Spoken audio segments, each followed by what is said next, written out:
नमस्कार मंडळी, कसे आहात आपण? तर मी बनवणार आहे एकाच पिठामधून 5 पदार्थ: इडली, डोसा, आप्पे, आंबोळी. तर चला, मी तांदूळ भिजू घातले ते रात्री हे. तर आता धुवून स्वच्छ घेतलेले आहेत. इकडे मी डाळ सुद्धा भिजू घातलेली उडदाची. 4 वाट्या तांदूळाला 1 वाटी डाळ घालायची, पण मी 2 घातल्यात, 1 एक्स्ट्रा घातली वाटी, कारण मला उडदाचे वडे पण करायचे आहेत. उडीद वडा म्हणतात, कोणी मेदू वडा म्हणतात. हे सगळं बॅटर आपण वाटून घ्यायचंय. सगळं मिक्सरला बारीक करायचं, जास्तही बारीक करायचं नाही, एकदम पिठासारखं मस्तपैकी छान वाटून घ्यायचंय, जरा सरभरीतच. ही मी डाळ सुद्धा वाटलेली आता, आणि अजून दुसऱ्या बॅटरनं वाटते. मी 1 वाटी डाळ मी वेगळी वाटली आहे, मला वड्यासाठी हवे घट्ट. हे बघा, असं घट्ट त्यात पाणी न घालता वाटायचंय.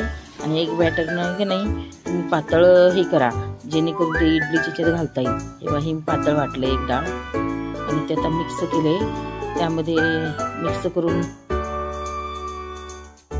तर मी हे असं सगळं मिक्स केलंय आता पातेल्यामध्ये वाटून. जराशे पोहे सुद्धा घालायचे, तर पोहे घातल्याने मस्त फुलतात. त्यात सोडा सुद्धा घालायची गरज नाहीये. तर हे पोहे मी धुवून घेतले मस्तपैकी स्वच्छ, आणि हे धुवून की नाही आपण त्या बॅटर मध्ये घालायचं, आणि मग त्यात सोडाही घालायची गरज पडत नाही. इतके फुलतात, छान होतात. काही असो, इडली असो, डोसा असो, आप्पे असो, चालते, सगळ्यांना चालतं हे. त्यामुळं किंवा रात्रीचा शिळा भात घातला तर चालतंय. आणि हे सगळं हातानं कालवायचंय. हातानं कालवलं की मस्त होतं बॅटरनं, एकजीव होतं, गोळे गिळे राहत नाही. स्वच्छ मस्त हात धुवून घ्या आणि मग कालवा. आणि सगळं स्वच्छ असं कालून घेतलेलं आहे आता. हे बघा दिसतंय. जरासं मीठ घालून घ्यायचं आणि झाकून ठेवून टाकायचं. आता हे मी संध्याकाळी करणार आहे, फक्त जरासं तर ठेवणार आहे. त्यासाठी मी चटणी करून घेणार पहिली आता.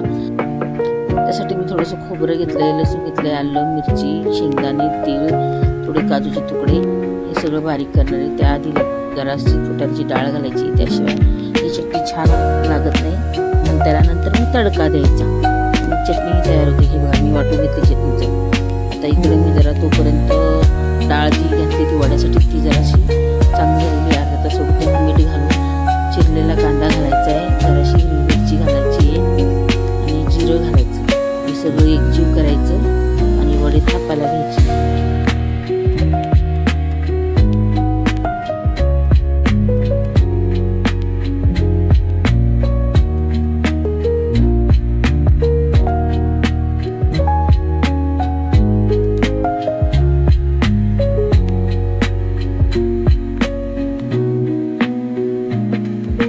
वडे असे हातावर तापून घेते. त्याला असं गोल होऊन हातानेच पाडते, साच्याची काही गरज नाहीये. तेल टाकले मी, तापवते. बघते तेल तापले आपलं. छोटंसं घाणं घातलं मी त्यामध्ये, तापलं की बघासाठी. तर बघा तेल तापलंय, मस्त वर आलंय. छोटासा तुकडा घातलेला. आता वडे सोडून घेऊया आपण यात.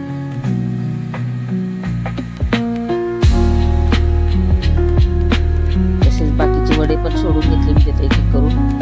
बघा मस्त कलर यायला लागलाय, कसलं छान झालंय वडे.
बघा मंडळी, कसलं छान कलर आला आप्प्यांना.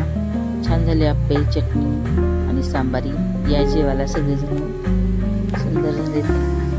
तर यानंतर आपण काय करूया, इडली करूया. इडलीमध्ये हे भांडं आहे की नाही, आमचं 50 वर्षापूर्वीचं भांडं आहे. माझ्या आजन सासूबाईचं भांडं आहे. त्यामध्ये मी इडली 2-2 थेंब तेल टाकलं की मस्त इडल्या होतात. त्यामध्ये खाली लागत नाही, चिपकत नाही.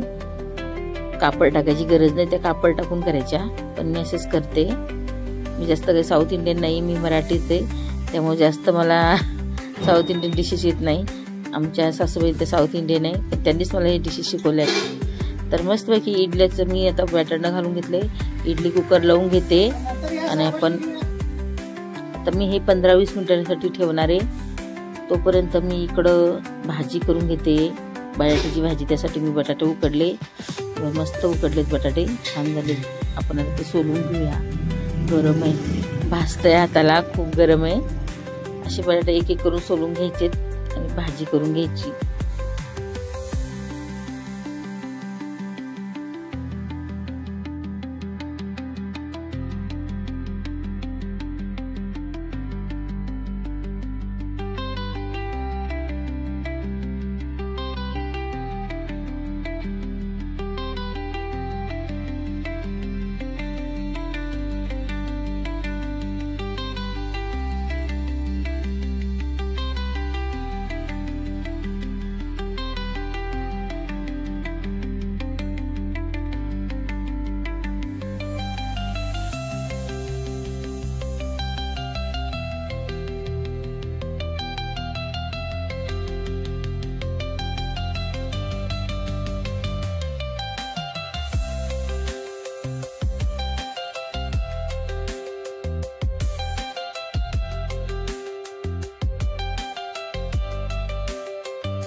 तर मंडळी, तर आपली भाजी पण झाली आहे सुंदर. जरासं मीठ टाकून घेऊया.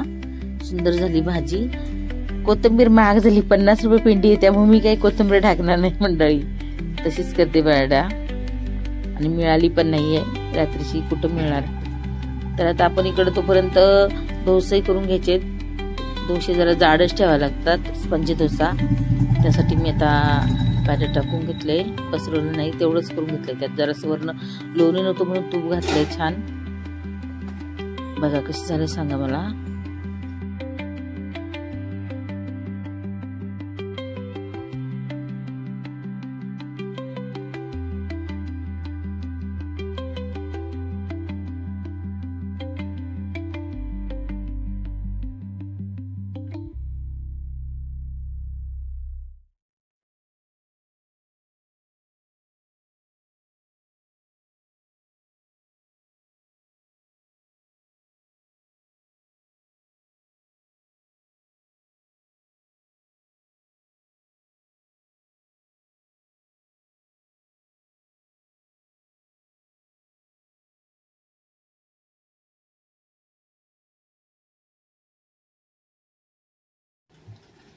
तर आपली आंबोळी पण झाली आहे.